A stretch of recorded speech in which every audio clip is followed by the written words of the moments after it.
ಚಿಕ್ಕಬಳ್ಳಾಪುರ ಜಿಲ್ಲೆಯ ಗುಡಿಬಂಡೆ ಪಟ್ಟಣದಲ್ಲಿ ಅವ್ಯವಸ್ಥೆಗೆ ಸಾರ್ವಜನಿಕರ ಆಕ್ರೋಶ. ಚಿಕ್ಕಬಳ್ಳಾಪುರ ಜಿಲ್ಲೆಯ ಗುಡಿಬಂಡೆ ಪಟ್ಟಣದ ಮುಖ್ಯ ರಸ್ತೆಯಲ್ಲಿರುವಂತಹ ದೊಡ್ಡ ಮೋರಿಯ ತಡೆಗೋಡೆ ಕಳೆದ ವರ್ಷದ ಭಾರೀ ಮಳೆಗೆ ಕುಸಿದು ಬಿದ್ದಿದ್ರೂ ಇಂದಿಗೂ ದುರಸ್ತಿ ಮಾಡಿಲ್ಲ.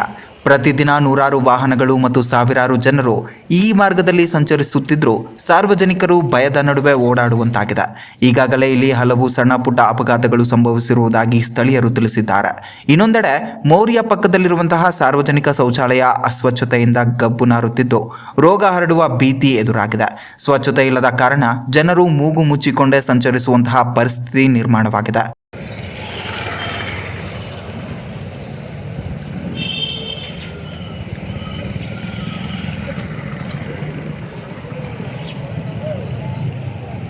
ಈ ಕುರಿತು ಸಾರ್ವಜನಿಕರು ಸಂಬಂಧಪಟ್ಟ ಅಧಿಕಾರಿಗಳು ಕೂಡಲೇ ಮೋರಿಯ ತಡೆಗೋಡೆ ನಿರ್ಮಿಸಿ ಶೌಚಾಲಯವನ್ನು ಸ್ವಚ್ಛಗೊಳಿಸಬೇಕು, ಇಲ್ಲವಾದರೆ ಮುಂದಿನ ದಿನಗಳಲ್ಲಿ ಸಾರ್ವಜನಿಕರು ಪ್ರತಿಭಟನೆ ನಡೆಸಬೇಕಾಗುತ್ತೆ ಎಂದು ಎಚ್ಚರಿಕೆ ನೀಡಿದ್ದಾರೆ.